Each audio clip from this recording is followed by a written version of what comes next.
We are live.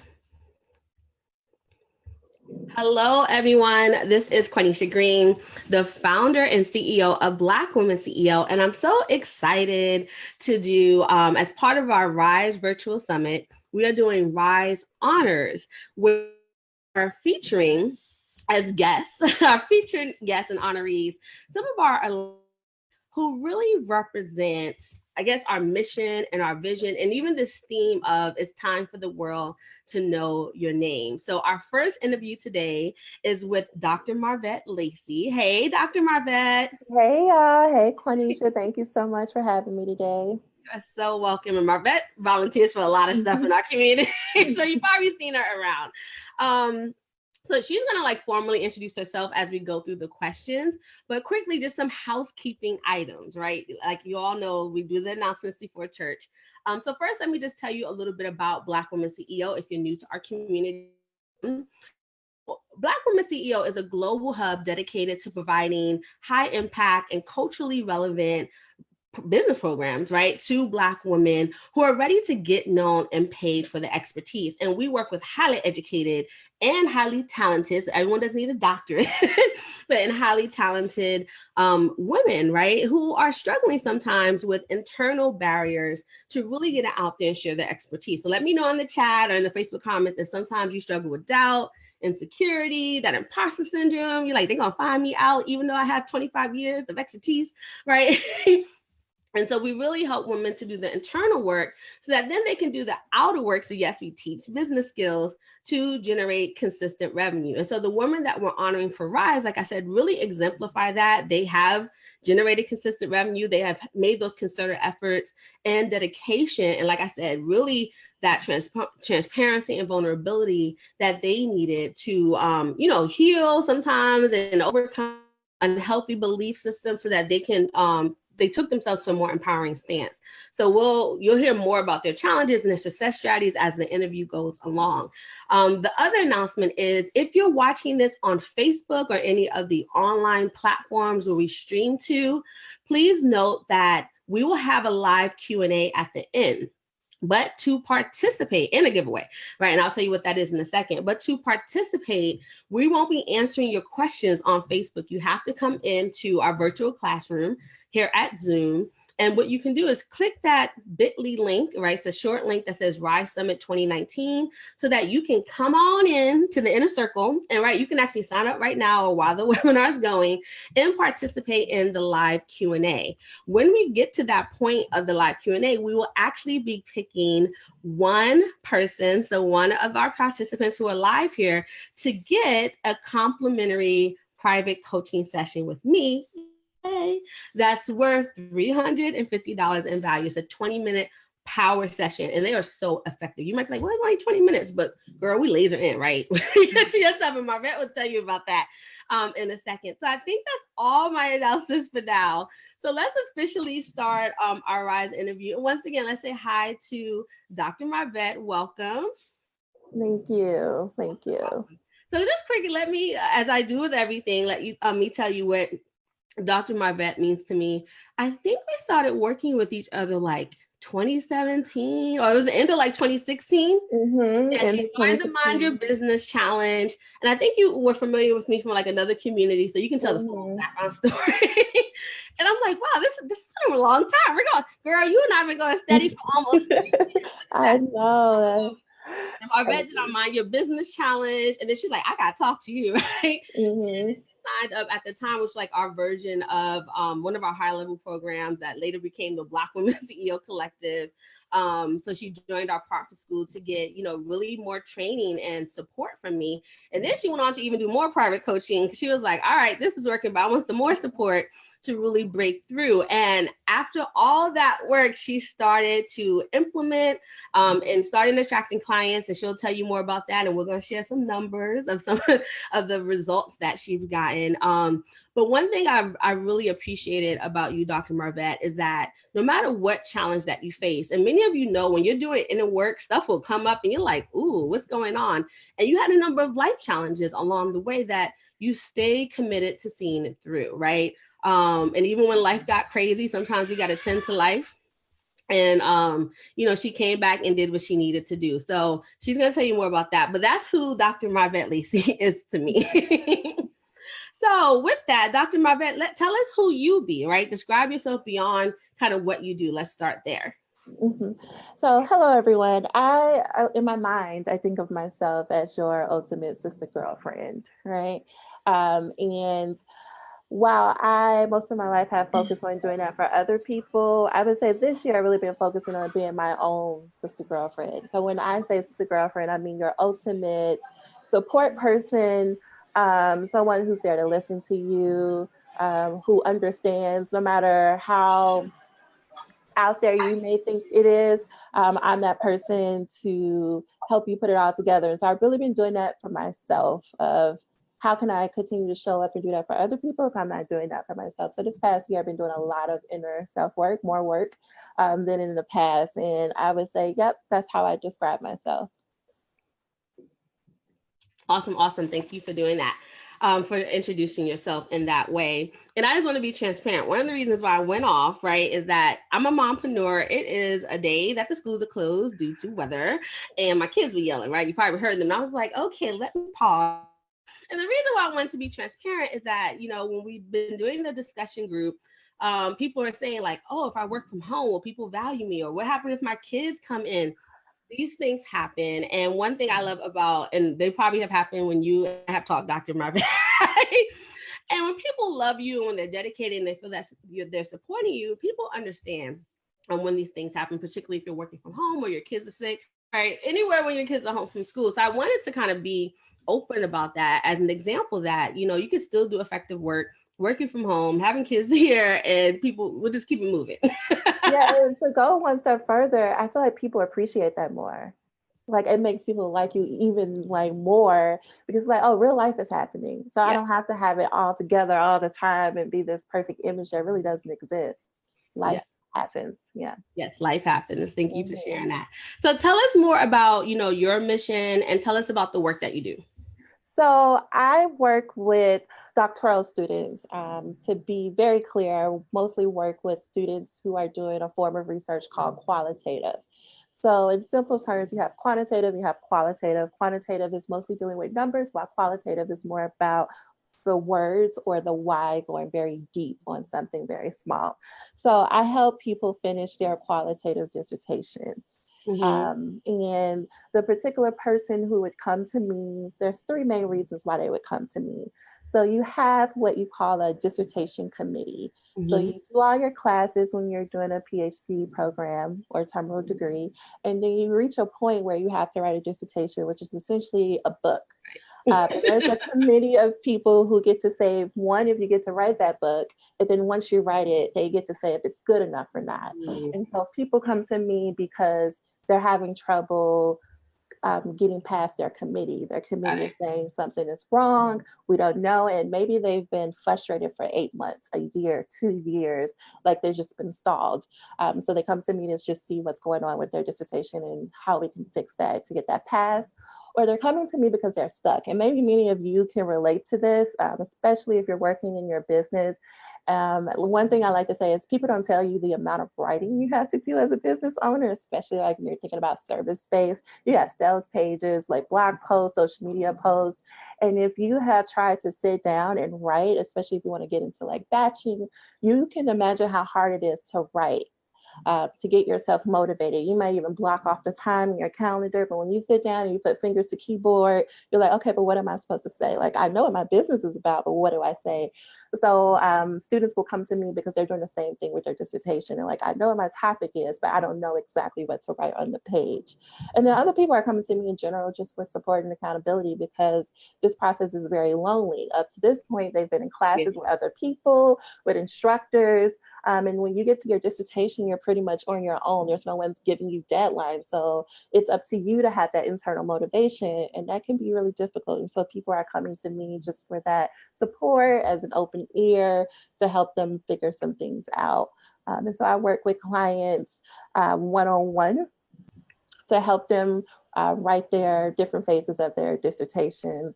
And I also have an accountability membership group where we get together 3 times a week for 2 hours each time, and we're working.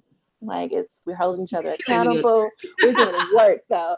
Like we open up the meeting with like something inspirational or like in our mindset or something about improving our writing. But for a good hour and 45 minutes, we're writing and working. Okay. So what made you say that, this was going to be your area in business and you like, so we get what you do, but why do you and why do you feel like you were the one that needed to do it? Mm-hmm. Well, the funny part is, Cornisha, I owe most of this credit like to you. We were on a group call. And so my original business idea was, I believe, about like relationships, like healthy relationships and dealing with shame and things. Yes, and, I remember. I was running into blocks because personally I didn't do my own work. So how can I help someone else do their own work? And we were having a conversation about how I move forward. And I think you were like, well, why are you even doing that? What are you doing your dissertation on? And I told you about my work with Black women and graduate programs and sister circles. And you're like, well, why can't that be your business model? And I don't know, it never occurred to me. And I'm like, you're right, I can make this work. And from there, really trying to figure out, okay, how do I do this? I really realized like I'm very good at explaining qualitative research. So there's not many people, I would say, who really get the area of qualitative research that I do. So I'm all about storytelling, and I'm all about talking about systems of oppression and how do we marry the two in a formalized research process. And I didn't know that because I wasn't owning that about myself. I was like, of course, everyone else knows this. Like, of course, everyone, like, I mean, there's people with PhDs who've been doing this for 10, 20 years. Like, who am I? I'm just a student. Because at that time I was writing my own dissertation. And so from working with you, from that initial conversation in the group and really just trying to figure out how to make this model work and talking with other actual clients and friends and helping them write, I realized that, no, this is my zone of genius, is really understanding one, not only how the research part works, but really what motivates people to write and to make progress. I love that. We all have to find sometimes that sweet spot where like our expertise and our passion, and even desire, right? All that comes together. And so I just wanted to pull that out, as you all heard, like Dr. Marvette with, it's probably still a passion of you, like making sure women have healthy relationships. But one thing I always tell people, we got to make sure we heal from that in order to help other people doing it. And of course, sometimes when we're like 3 steps ahead of someone else, right, we can still sell a service to help them get those 3 steps. But sometimes when we dig deeper, we'll uncover some passions that you have, and you are actually doing this work at no cost for other folks. And the question was like, would people pay for this, right? And when you started to pilot and test it out, we saw that people were actually like, yeah, I want to pay for this support and help. So I just wanted to pull that out. I mean, I've had iterations of business, we'll have different iterations. And as you actually get in action, right? One thing we talk about is doing your work in the real world. That's when you can start refining and seeing how it's landing for the people that you want to work with, but also how it's landing for you, right? Like you start to have joy on a whole different level with what you were doing. And that's important, right? Because if it doesn't feel good, you're not going to keep showing up and being consistent with it. So I guess my question, I want to see how you kind of came into your role as CEO. But before that, how did you feel about business and entrepreneurship before kind of even working About Me? And then also, how did you feel about like putting yourself out there to promote yourself and even just, what you wanted to do and get compensation for it? So let's see, in the beginning, so I had this abstract idea of, I know I want to have my own business. Like, I know I want to work for myself. But really, what does that mean? I would say I didn't fully understand what that meant and what that would take from me, like in terms of the internal work and external work, and showing up. So to give people an idea, the very first time, even before I found you, I was afraid to send out an email. I remember I was a part of like another group, and they were just like, just send out an email, find 6 friends, you're going to tell them, you're going to write them an email from your business. It took me 2 days to do that. Right, easier said than done. Yes. And I remember when I pressed send, I was sweating, and I never looked at the responses. I never like went back to see like if people even opened it. So I was starting from there, and then I was like, that's ridiculous.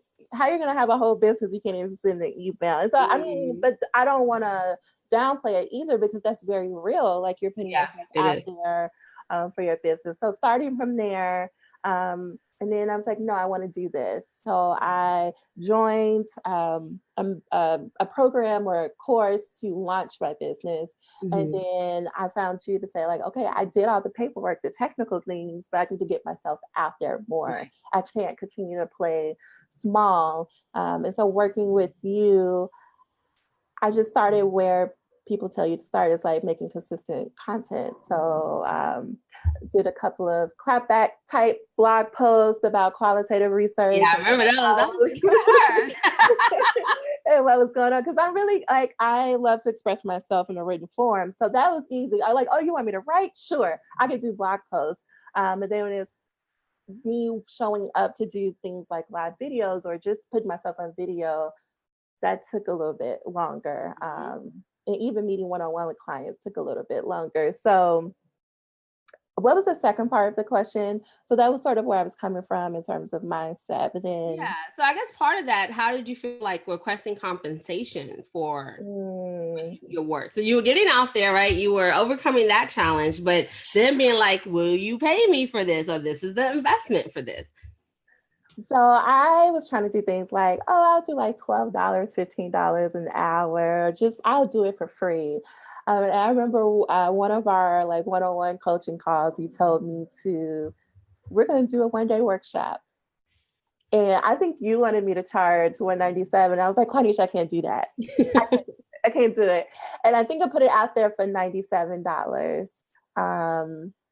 And I remember I was so afraid, and I kept going back and forth, like, what if people won't buy? Like, who am I to charge this much? And now I'm looking at it like that wasn't a lot, especially for the amount of work that I was going to be doing during that workshop. I was way undercharging myself. So yeah, I remember putting it out there. I made all the pretty graphics for it, and no one signed up for it.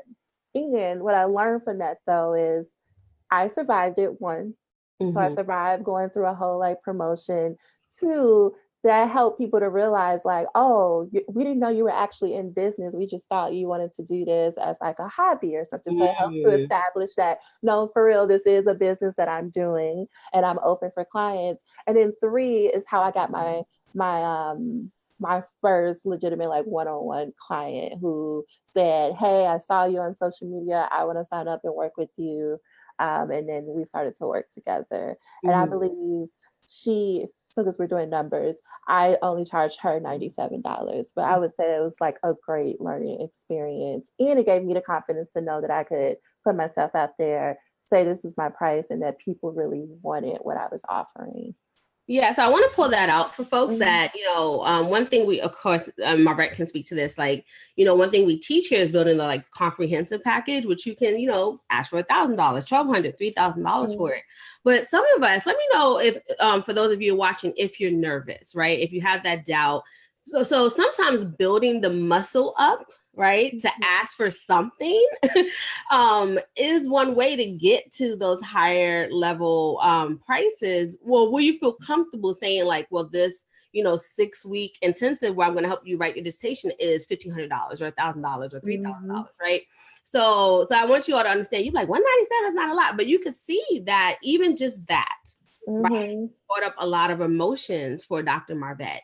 And the $97. So sometimes we can pilot our work. I remember the first time with my Black Woman Rise, which was then later came Black Woman CEO.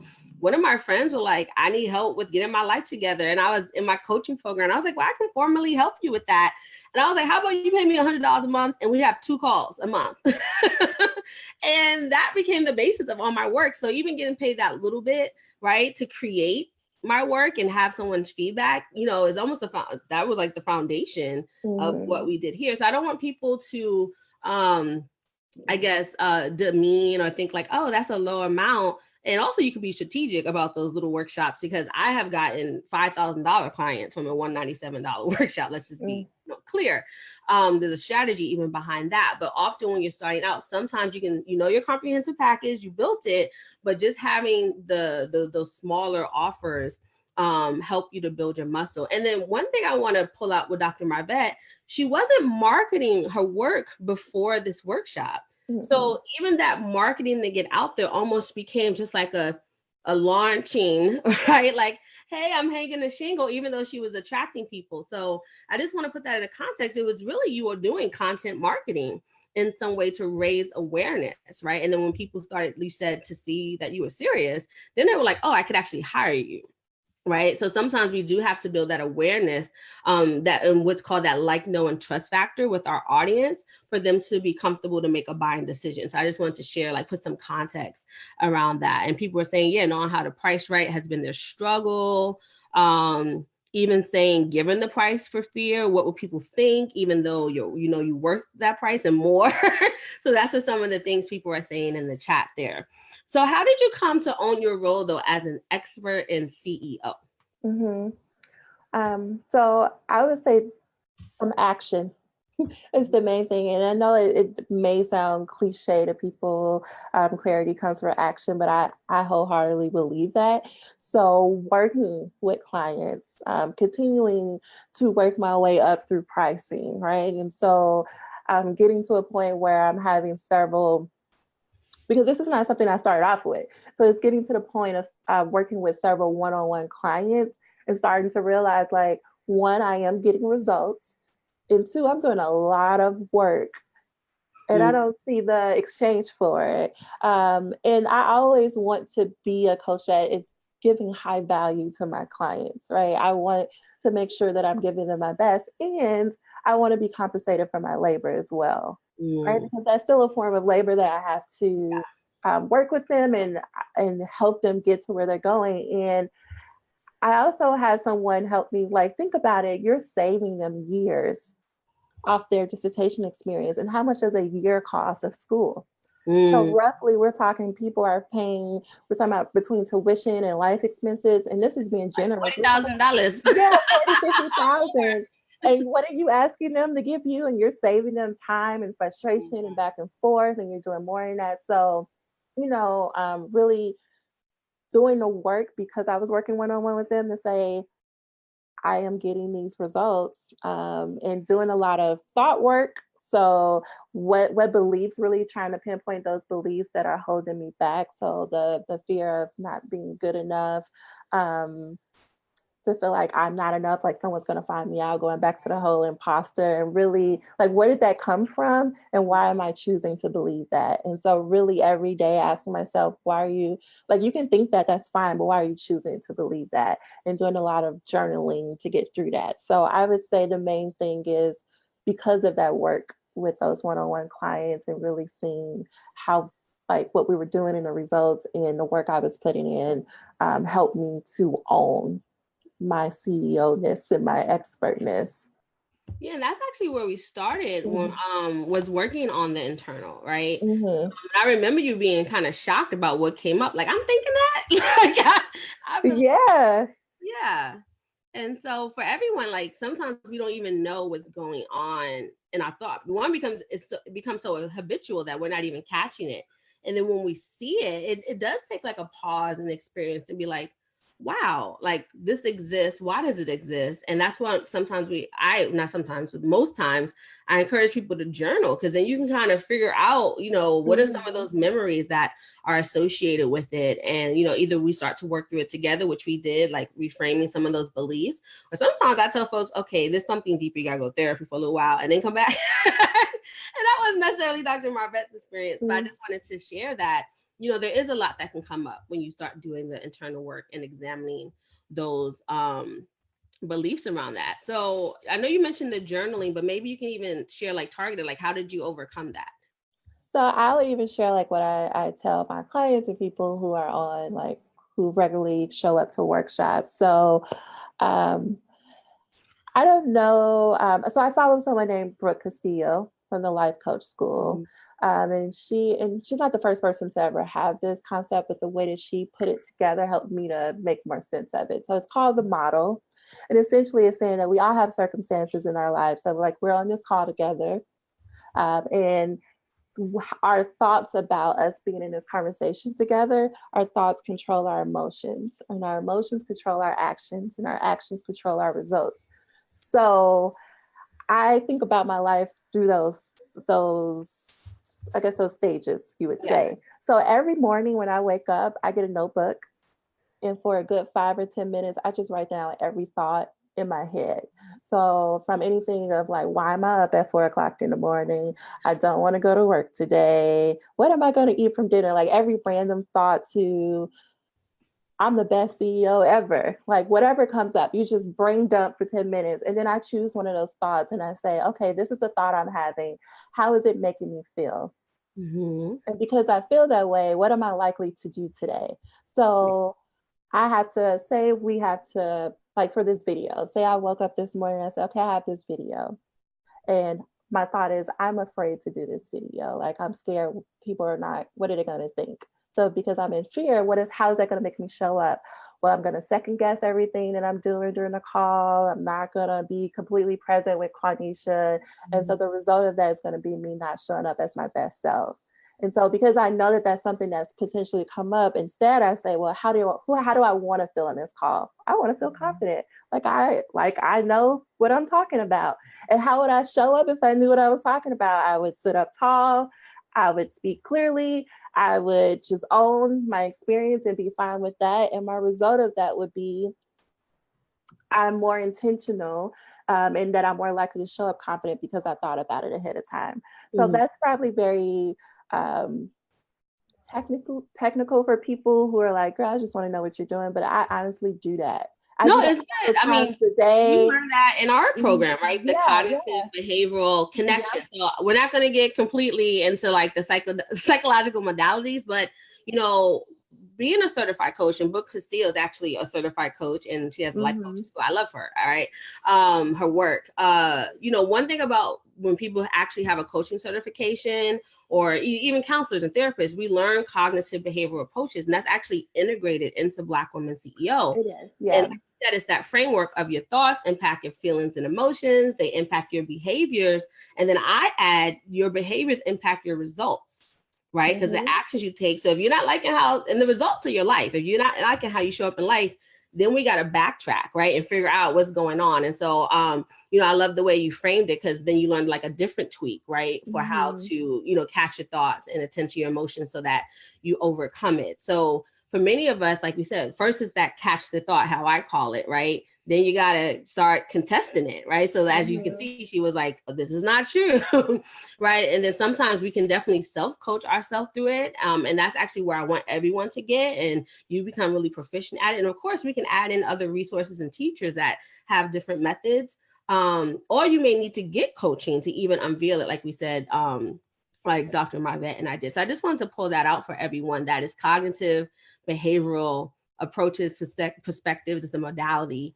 And then, psychologists and counselors learn it at an in-depth level, where they can use it to, really hone in on deeper things like depression and all that other stuff. So that's like when people are thinking about coaching or getting counseling and therapy, those are the benefits of it. Like these are people like myself, right, who are highly trained in a method. Like we're not just giving you, say this affirmation 3 times.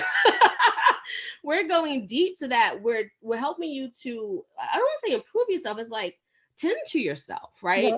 So that then you can start to shift behaviors that will help you to show up powerfully to do, in this case, the business work that you need to do in that way. So I just wanted to pull that out.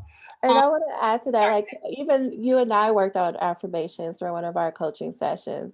And so I write down my affirmations every day in a journal. I was doing twice a day before. Life is happening now. So it's every morning.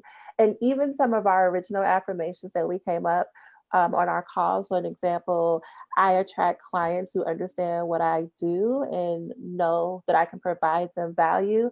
That was one of the things that we came up with on our call, and I still write that down to this day. I mean, that was 2 years ago. Yes. And it helps because it's not as simple as saying like, okay, well, just think positive and just say these affirmations. That combined with actually doing the cognitive work and being intentional in how I show up has really, it helps. Yeah. And just to clarify that once again for people, I call it intentions. And the thing is that when she said affirmations, they're tailored to her beliefs. So it's not like, hey, we have our affirmation, a book of 100 affirmations, pick one. We actually take the belief that she had that was kind of unhealthy or limiting her. We tweak it and reframe it so that she believes it, right? And it aligns with where she wants to go. Because sometimes the affirmation is, I make an effort to attract clients who want. So we teach, we tweak it one-on-one, and there's a whole module on it in our program. So, a lot of people can do it through themselves. Like I walk you through the process in the module. And then, as you can see, Dr. Marvette, she has that affirmation that is tailored to her personally, and she can start reprogramming herself with it by that daily work. So I just wanted to just clarify that, because I know I just said affirmations and we said it again in a different context. That's why I even use the word intentions, right? Intentions that she's setting for herself, that she wants the universe to bring in, right? That she wants to attract. So that's the difference. We're tailoring it to your specific beliefs and not just like some generic affirmations out there. So I know we're kind of like in the rapper phase. So what has life been like now after kind of like working with me and getting yourself out there? So I would say the main thing that I really appreciated about our time together is this push to do action.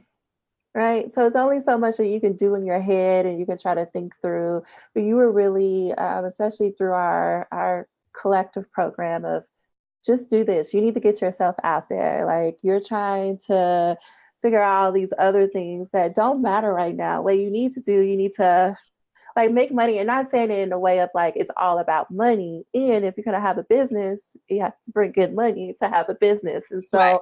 What are gonna be those? Yes, like what are gonna be those things that are easier to do right now? So is that like a mini course? Is that a half day workshop? Is that what is something you can get out there right now that's gonna get you working with clients and actually making money? And so I always think about that because I felt like it was always simple.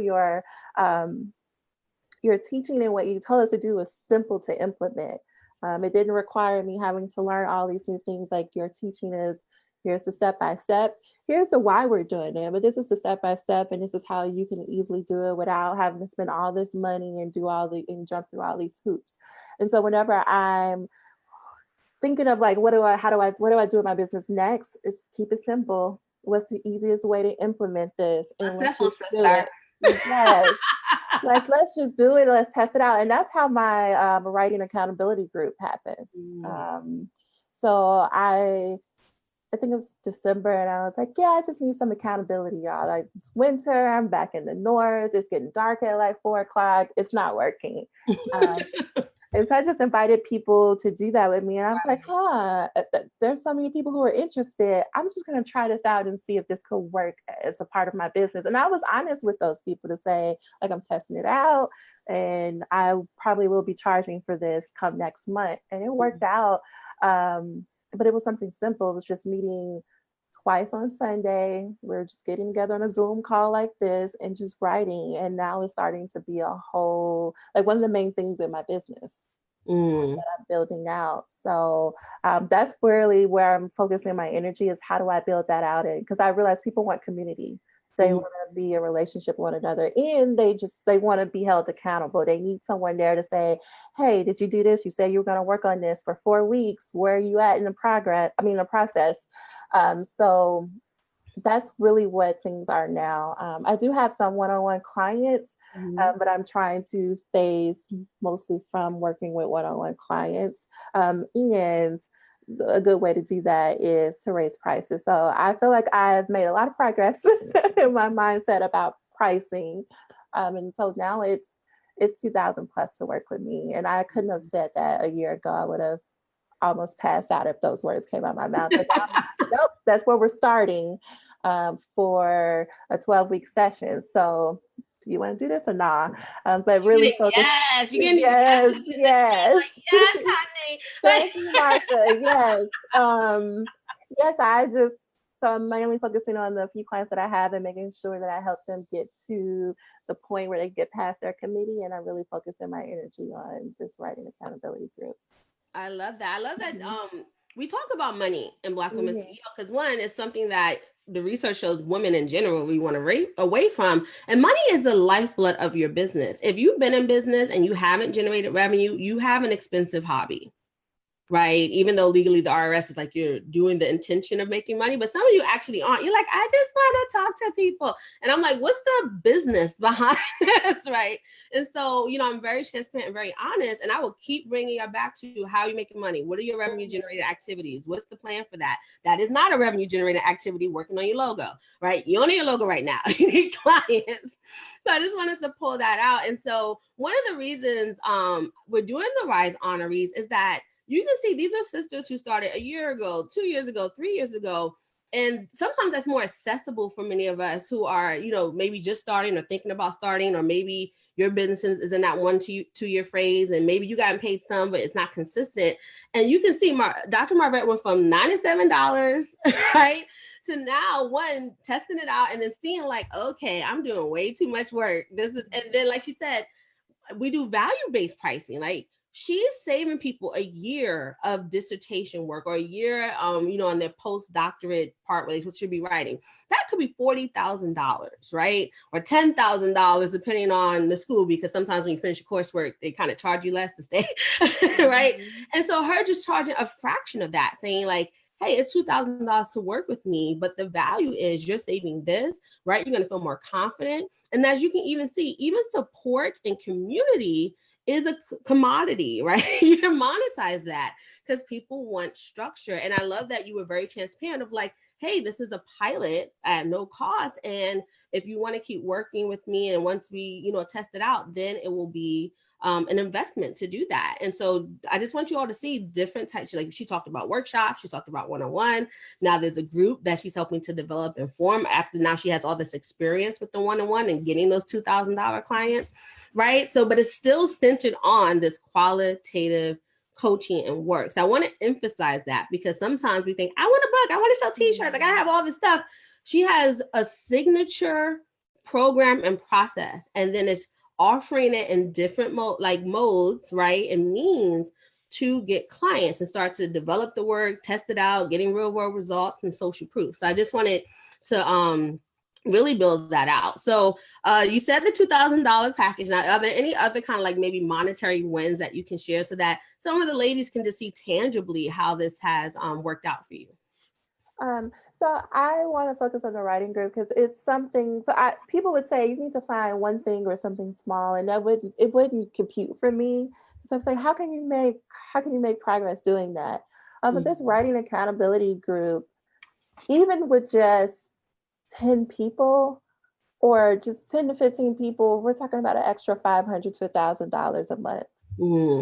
And so a lot of times we have the number where we're dreaming about, right? People like to say, I want a 6-figure business, right? And I forgot where I heard this, but people don't even say what that number is. So we're just going to make the assumption that it's $100,000 a year that you would ideally like to make. But at the same time, you have to start somewhere. Yeah. So if you haven't even made your first $100 in business, what do you need to do to make 100,000? And so I want to focus on the writing accountability group, because that really brought home to me of the first time I just had 10 people in this group, and that's an extra $500 in my pocket. Like, what if I really focused on this group and really scaled it? Because now that it's a group and it's not one-on-one, there's more opportunity to help more people. Right. And I can always expand the time.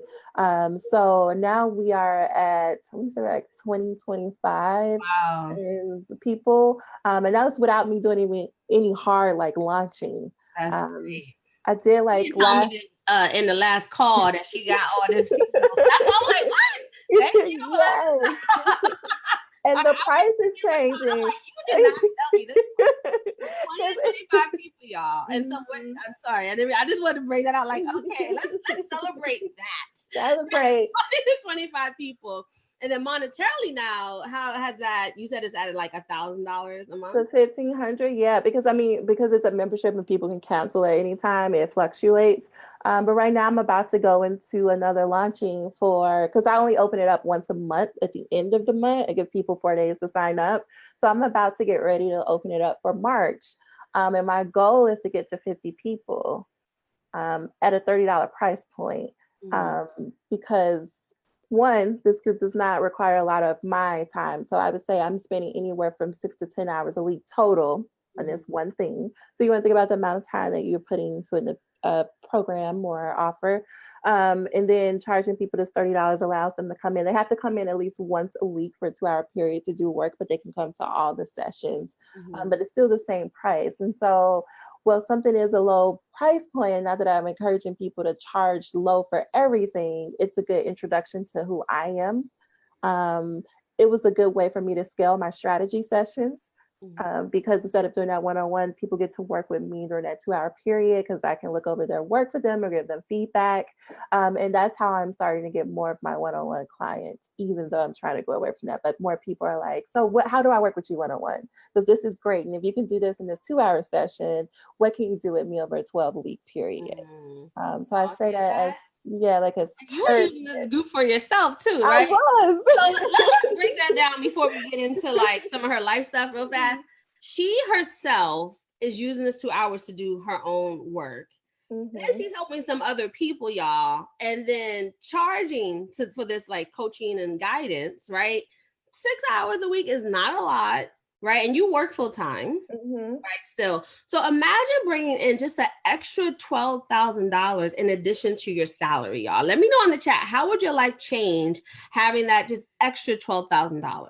Would you be able to go on that vacation? Would you take those days off? Could you help, start to, like you said, build that legacy and what you want to do? So once again, I love that you brought up like even that learning how to make your own money, right? That 500,000. And then of course you can build on that. So I really want to hear in the chat, how would that change your life? People say dramatically change, life change. I would definitely be able to do a lot with that extra income. So I want us to see, like, even when you're in I say you kind of like startup, but you're kind of like entering growth because it's been consistent now, and you're using a leverage model, right? You're building that out. Even that can be a real impact in our lives and businesses. So we're going to kind of move into this, like your personal self round before we get into the Q&A. So how have you integrated like work, business, life, self-care, and family, as you've been doing all this? It's still a journey. It's a process. I would say not only making a schedule, but sticking to the schedule is helpful. Because I was like, oh yeah, I have a schedule, but then I was just saying like, oh, let me just check this email really quick while, I don't know, I'm eating dinner, or, oh, I have a few minutes before I have to leave work for the day. Let me do this instead of doing other personal things that I needed. And I have a life change that now I'm in a whole different relationship. And before I was maybe really the first 2 years, I was in and out of a relationship. There was a good year there that I wasn't in a relationship. So I could just go to work at my 9 to 5, go eat dinner. And then from 6 to 10, I was at Starbucks working. And this is Monday through Friday, plus working all day on Saturday. And I got to a point of like, why are you doing all this work like that? This can't be the life that you wanted when you originally had this idea of having your own business and working for yourself. So now it's about establishing a schedule. So having client calls on one day and content creation on another day. And then knowing that I have my writing accountability groups for 2 days out of the week. And so being very clear that I'm only working 4 days a week on my business, it still works out to be 20 hours. But once those 20 hours are up, then I have to go take a break. Otherwise, I'm going to burn myself out. And when I'm launching, that's different, right? Because that requires extra moving pieces. Right. But as much as possible, sticking to that schedule helps me to make sure that I'm being balanced, not only for myself, but for my significant other, as well as making sure I can go and see family and spend time with them. Yeah, and one thing I love is that having seen your schedule shift. I always tell people, if you tell me you got 5 hours, I'll tell you how to effectively use that 5 hours, because you were like finishing your dissertation at one time we were working together. Then you were like moving, and then there was like family stuff that came up. And now that things are kind of settled, now you said that now you know you got the 4 days and how to expand it out. So I just wanted to bring that to the forefront, that you can have life going on and keep you crazy and still build a revenue generating business. And someone put, it will help with student loans if they had that revenue coming in. Marvette, can you share like what is your personal mantra or like a motto or saying a quote that you live by and also that's been like able to help you kind of in your business to stay in action? One of my favorite quotes that I've had, even like as a master student, 10 plus years, is you become what you pay attention to. So how, as much as possible, can I make sure that I'm paying attention to what I want to become, and who I believe myself to be? Because that whole like saying about you're the sum of the 5 people you hang out with the most, that includes people that you're watching on television, that includes the things that you're consuming. A random example would be like, at one point I was like, I'm going to rewatch Scandal. And I don't know if anyone has rewatched Scandal, but it's a very dramatic show. Like it's all like all this yelling. And I just felt that my anxiety was worse. And I had to go back because this is what you've been consuming for days and days and days. So of course your anxiety would be all over the place and you'd feel like that. But that's true over a longer period of time. So if you're constantly telling yourself like, I'm not good enough or this isn't going to work, and you're around other people who are encouraging that thought process, like, yes, too hard, I don't know why you're doing that, and you're not supplementing that with people like you, Cornisha, like who say, no, you can do it, let me tell you how, or listening to podcasts or reading books to try to make sure that you're managing your thoughts, because that's 80%, to me, that's 80% of the process. Ooh, girl, yes. That's 80%. So because you could, like, Cornisha, you could tell, like, you would have told me exactly what to do, and you did tell me exactly what I needed to do to make money, but because my thoughts weren't there, I couldn't do it. Like, you gave me the blueprint. You said just follow these steps, and even still, because I kept thinking, like, someone just needs to tell me what to do, and I'll do it, and I can be successful, and you did, and I still wasn't doing it. And it's because I didn't have my mind together. And so I started to pay more attention to not only what other people who I wanted to be like were doing, but just how do I manage my own thoughts? How do I put positivity in there to combat the negativity? So you become what you pay attention to. Yeah, and I love that transparency just now and that vulnerability. And that's why I say, like, yeah, we can fix racism and bias and all this other stuff, but that don't mean you're gonna get you to do your business. And so I push you off, I don't judge you, because I know like that mindset shift stuff could be heavy, right? I could be like, here's the 6 steps, and even here's your personal mantras and intentions, but you can still have things that keep you stuck. And so, but I do want to acknowledge you that though you were stuck at times along the way, you kept implementing, even if it was like you said, that $97 offer first, and then you will have something you like, all right, I'm coming back to it, right? And then you started to, it sounds like also connect with some more like mindset training and stuff that's built that, helped you to maybe show up a little differently. But when we did our private coaching, you were like doing stuff, right? So I just want to acknowledge that you were in action, even when the mindset stuff may have seemed heavier. So and that's one reason why I always acknowledge that with y'all, because sometimes I didn't do anything, and I'm like, you made your free offer, you like you did this and this and this, and you showed up to your coaching call. Like those are all wins, right? And you showed up to the group coaching. Like I want you all to know that those are actions and wins, and those are revenue generating activities, because those are things that help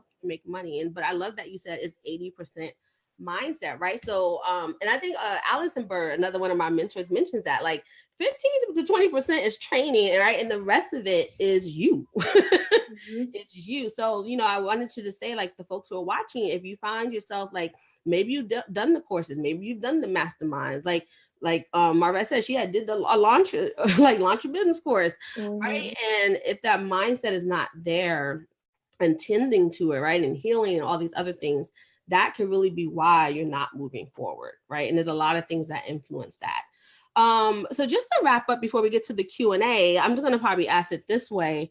What is one thing you would say to an attendee, right, who is considering, let me say, what would you say to someone right now who's just frustrated with building her business and desires to become like that rock star CEO? Right. Or another way to say it, like, what would you tell someone, what would you have wanted to know when you started your journey?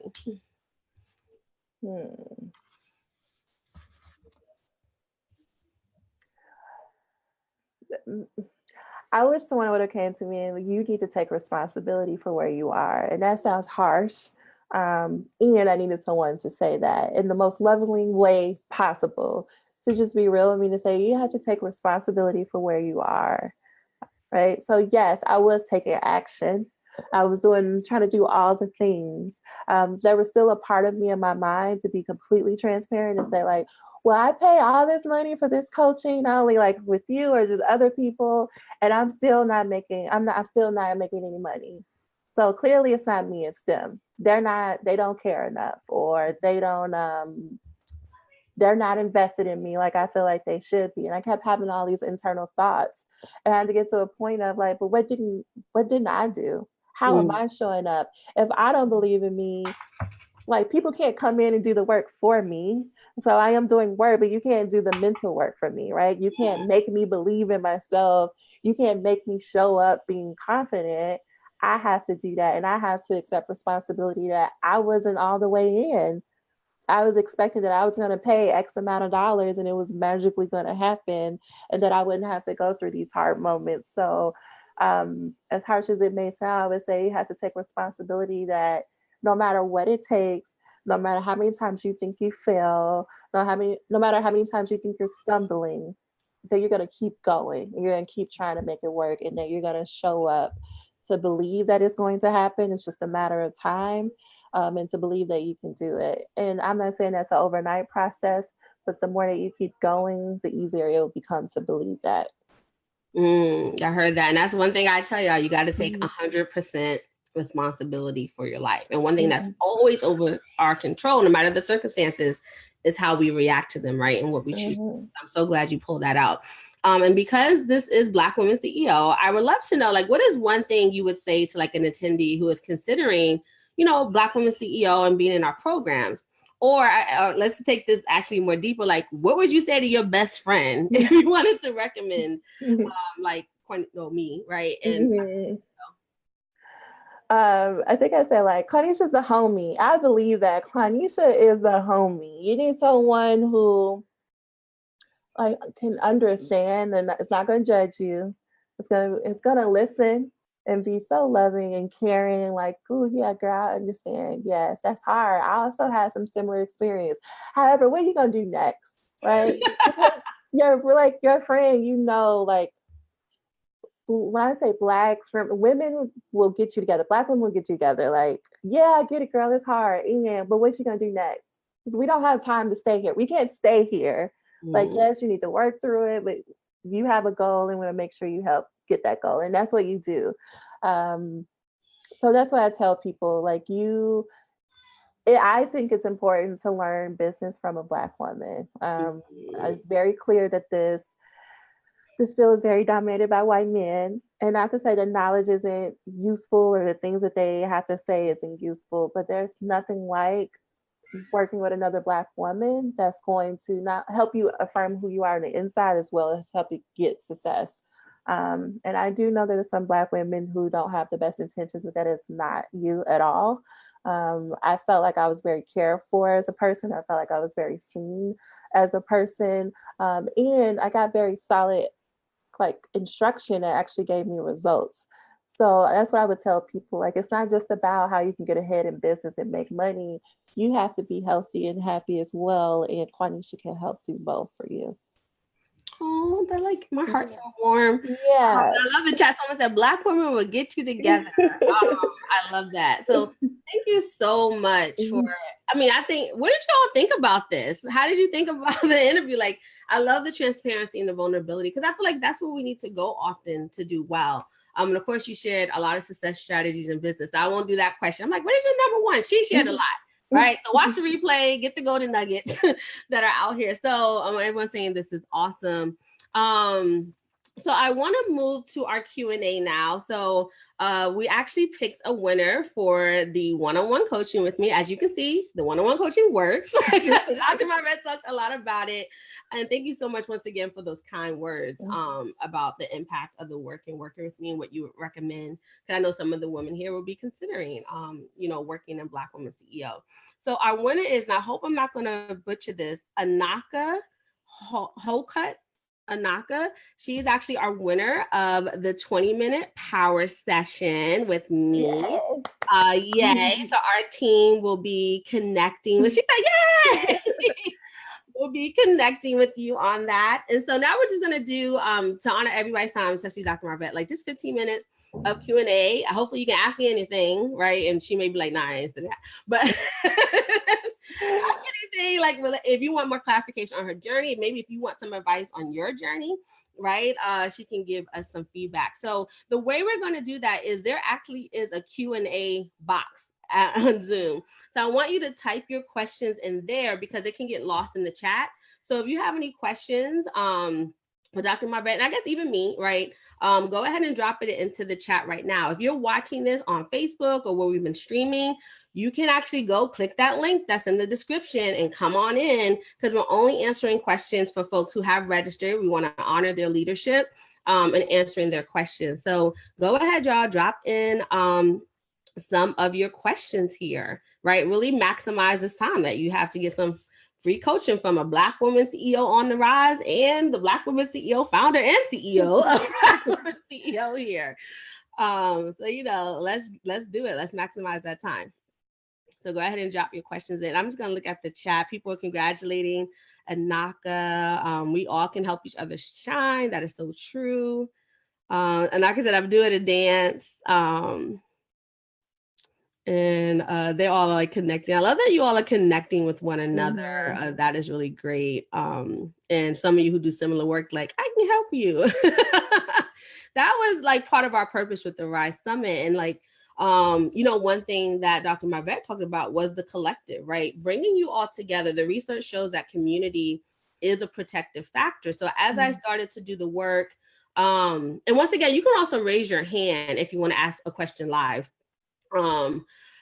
As I, was thinking about that research, is like, it was great to do things like one-on-one, but even having them in community, and it wasn't masterminding because it wasn't like y'all were giving each other advice. Of course you would share resources, but just knowing that there was other women who were having some of your experiences and challenge, or someone would ask a question and you're like, you know what, I actually did have that question and I didn't know to ask it. Or you're like, oh, I'm not there yet, but now I have a resource, right? That, or advice that would help me with that.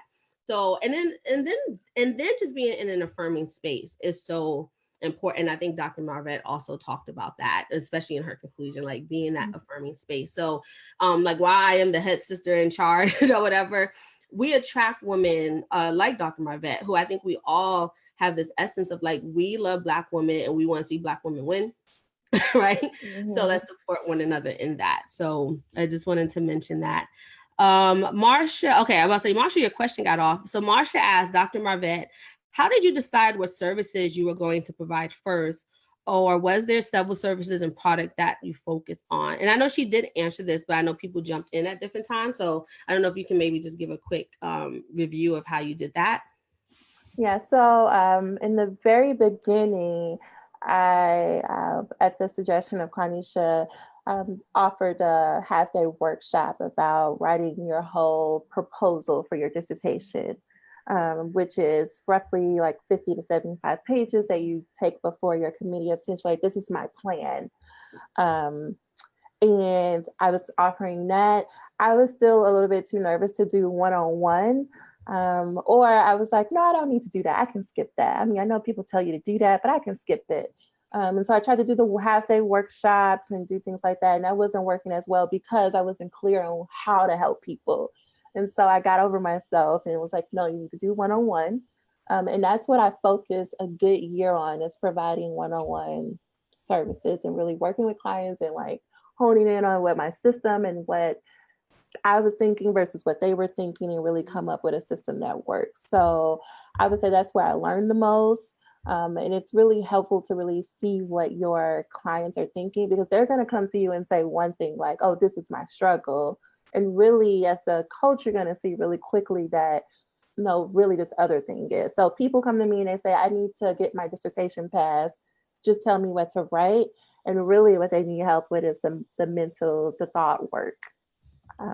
Because there's a lot of stuff coming up for them as they sit down to write. And so we spend most of our time managing thought work before we can even get to content. So that's how I started. Okay, great. So then she's explaining how she decided where she go. Okay. I realized I was trying to write in the chat and then I was writing to one person. So sorry, whoever the person I was writing to. And then Delise asks, have you ever had a time that you felt that you put in your time, but you're not getting the results that you needed? So like, I wonder if it's like time with the business or time with clients. So yeah, so Quanisha, you talked about this just a little bit ago that I was taking action, and I said like I was going to work my 9 to 5. So I would even get up before the 9 to 5. Like let's just take it. I would start working from 7 a.m. to 8 a.m. I would try to do some stuff. I would go to work from 9 to 5, and then I would go to Starbucks from 6 to 10 at night and still work. And I was doing that throughout the whole week. It was working all day. So from 9 a.m. to 5 p.m. on a Saturday. I was putting in all these hours to try to get content out there. So it's mostly like blog posts and social media posts. And I was like, but I'm not making any money from this. Like, this isn't giving me like money in hand, but I'm putting in all these hours. And so I remember feeling very frustrated. But now time has passed and people are like, oh, yeah, I just Googled this one thing and you pop right up. And that's why I booked a strategy session with you. And that's why I don't need to go through all this time. So the time where people need to get to know, like, and trust me is shortened because I have all the content out there and people can see that it's clear that I know what I'm talking about and that I have results. So I would say that was really a time where I felt like I wasn't seeing the results, but it's about being patient. And I actually remember that time. So, one of the push I have for you all is to get that content out there because it starts to bring people to you. But one small tweak that we made was starting to have that clear call to action at the end. I remember you telling me like, I wrote an article on LinkedIn, I put my clear call to action, and I got a client. I was like, see, I told you all that sometimes we're producing, but it's not organized in a way that actually leads to you all having like someone come in to explore your services. So that's another way that you could be putting all this time in, but if it's not structured correctly, right, it is kind of like it's going out there into the universe of the internet, but it's not bringing in clients for you. And Delise said, actually, well, I think you just talked about time with business, but I guess you also wanted to know clients. So the original question was, have you ever had a time that you felt that you put in your time, so I guess with the client, but you were not getting the results that you needed? So I don't know, maybe you felt like the client wasn't following through or getting the results that you wanted them to get. So one thing I would say, a more recent lesson is, so before it was all about like, I need to get clients so I can make money, right? And even taking on people that I know I should have said yes to, but because I was like, oh no, I need to generate income, so I have to take whoever wants to work with me. And now when I'm looking back, I'm like, you knew from the beginning. You knew from the strategy session. Like I felt it in my gut. Like this person, they're not a right fit. And not that I couldn't help them or like it was anything necessarily wrong with them. I just felt in my gut that we were not going to be a good fit together because of my style and because of what they were looking for. But instead, I decided to say, nope. I fed into the fear of, but I need to make money. And what if this is the only client that I get for a while? So I'm going to take them on. And this was a person who also taught me like, oh, no, it's definitely time to raise the prices. I was working with them and we would have calls and I would say, you need to do X, Y, Z. But really, this is going to happen. Like your advisor is going to come back to you and they're going to say these things. And they would be like, no, they're not. They told me this on the feedback. No, they're not going to, we don't have to worry about that. I'm like, nope, it's going to come up for you. So I want you to be prepared. And she was like, nope. Sure enough, a week later, the advisor said exactly what I said they were going to say. And we just kept going through this week after week. And I just felt like, you're not coachable right now, or maybe I'm just not the coach for you. And that's okay. But right now, this just isn't going to work out. And so I've learned that one, I really need to listen to my gut when I'm having a strategy session, and it's okay to say no, and that's not going to be the last person. And two, I'm doing a lot of work for the prices that I was charging. And so we're going to stick with going up now. Well, thank you for sharing, especially that client experience, right? So yeah, sometimes we will be like, okay, I need some money, so I'm gonna do this, right? And sometimes it works out, sometimes it doesn't. And then also it's okay to fire a client to say, this isn't working. You're not following the program or listening to me. So why do it, right? Mm-hmm. So I'm glad that you were transparent about that. And people are saying great info about costs today. Some people also were mentioning that marketing and social media is a weak point. Delise said I'm getting better at the call to actions, and that from your questions, the answers just now, that's good info. And okay, it gave me a bit of confidence. Mm-hmm. Thank you for saying thank you. So we still have like 5 minutes left on the Q&A. So go ahead and feel free to drop your question in, or if you want to ask live, raise your hand. And once again, I just put in the chat, let us know how today's session is resonating with you. Please share some of your takeaways. She just kind of bared all. And we love to hear kind of how this is landing for you, and as you think about it with your business. And maybe you're like, you had an aha or a breakthrough. You're like, you know what? I'm going to do this differently now as a result of today. Really would love you to check in with that. In those pieces. So while we're waiting for people to see if there's any more questions, are there just like any last minute things like you want to say to the group, or you want to emphasize for participants who are in this like idea phase or the startup phase? Maybe they make some money, or the growth phase, right? Maybe they've been bringing in money, but it's not consistent, or they want to increase their pricing. So any thoughts around any of that? The biggest thing I want people to just keep going. Don't let other people tell you it's not going to work. Don't let other people's fears and all their mental stuff get in the way. Just keep going. No matter if you're like, I don't know how this is going to work. You don't need to know the how, particularly right now. You just have to keep going. And so if you take nothing else from this call, just know that if you keep going, you will get clear. You will figure out the how. You would have success. It's just a matter of time. So that's the one thing I wish people will walk away with. Yeah, I think that echoes one thing that I say. I always say clarity, and I got this from a friend, that clarity is a precursor to action. And then I added in, through action, you get more clarity, right? Mm-hmm. That you just kind of said that in another context. Someone in the chat said, the takeaway, do these events, change my thoughts, fill them with more books, positivity, and ideas. She may be saying fill her thoughts in the books, but thank you for sharing that. And once again, last call for questions. You got 3 minutes now. Anyone wants to either come in and raise your hand or drop in the question that you have. And this could be about your business or where you are, right? It doesn't necessarily have to be, Dr. Marvette, tell me this. But if you just want us to kind of like give you some advice right now for where you are in business, we can definitely do that. Marsha said, I took away, set my intention, and do the action work. I noticed that I've fallen into doing all these trainings, but I have not applied any of it. So I don't know if you want to speak to that, Dr. Marvette. Oh, yeah, that was a wow. I was like, oh, give me all the trainings. I don't even know about webinars and courses and Instagram.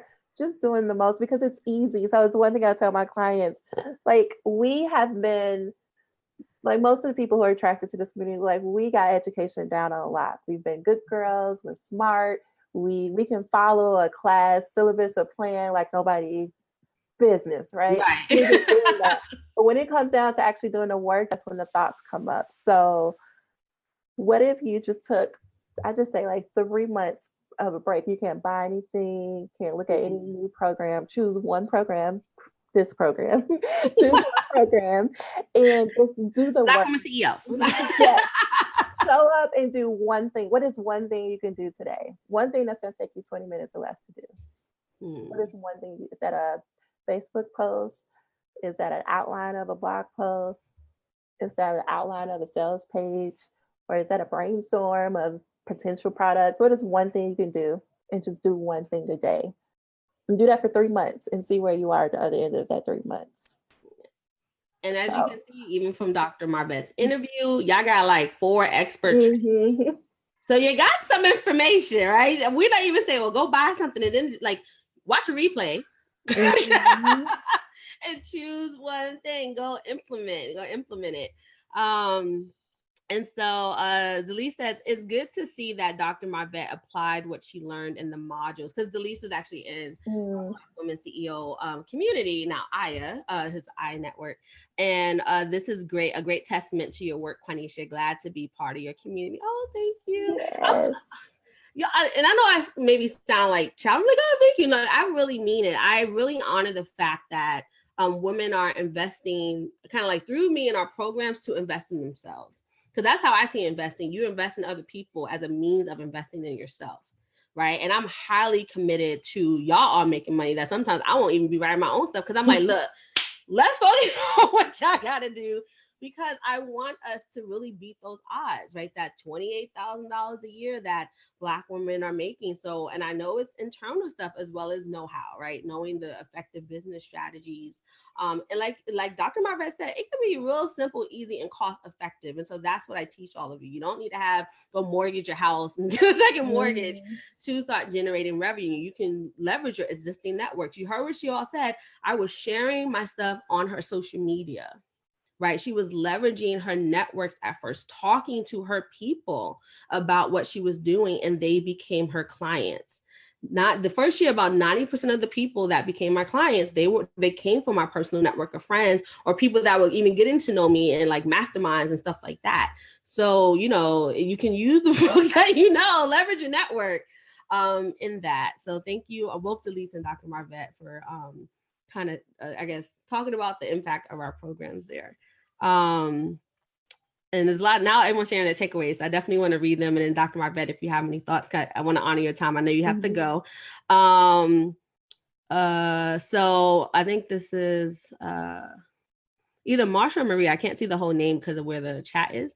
It's Marsha. She says, so easy to fall into comfortability of just learning. I realized her fear was looking stupid or not smart enough. Latirica said, my takeaway is to just focus on my goal and walk into my destiny. Awesome.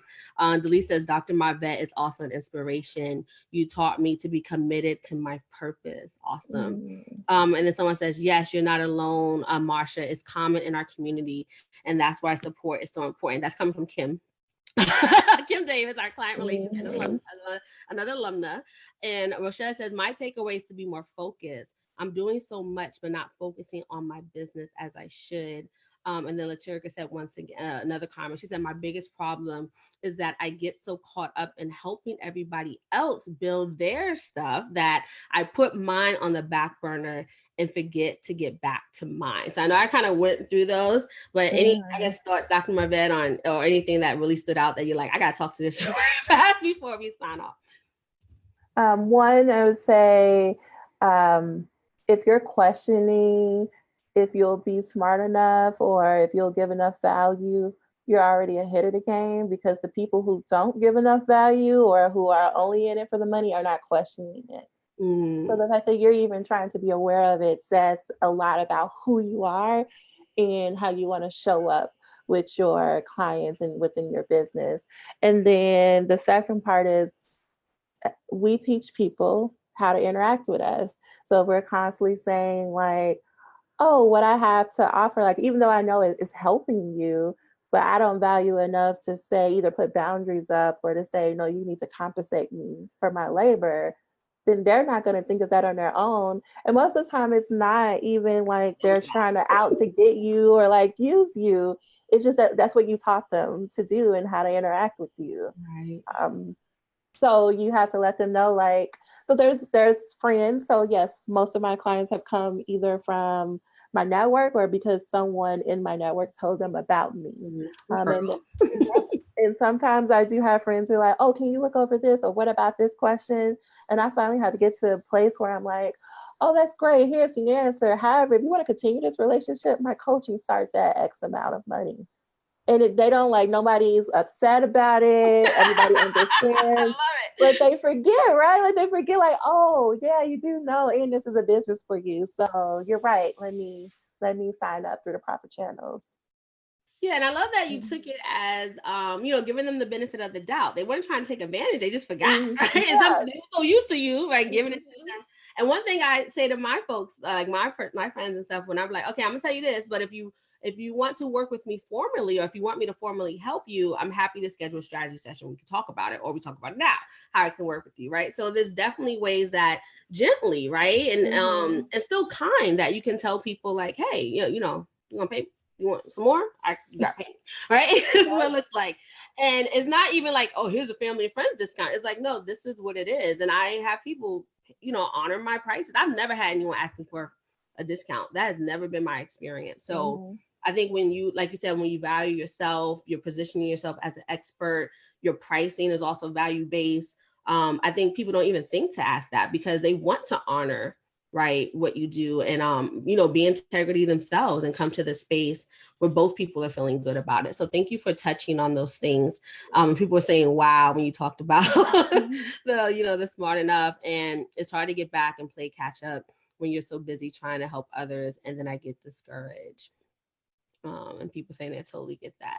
So I know we're kind of like 5 minutes over, so I definitely want to honor Dr. Marvette for, taking the time to come to all of us today. Let's all give her applause. As you can see, why I chose her as an honoree for 2019. People are saying snaps and giving you applauses in the chat. I just want, like I said, I really honor and appreciate you for being vulnerable, for being transparent, for being courageous, right? To make investments at multiple levels for yourself. Like I said, Marvette started out in a 7-day challenge. I was like, I think you wanted, when I did it for like $7 for 7 days. Mm-hmm.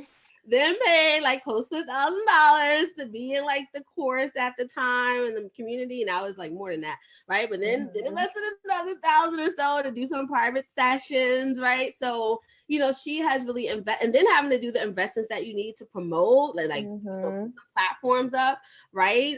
So as you can see, she's constantly making investments in her business, but what?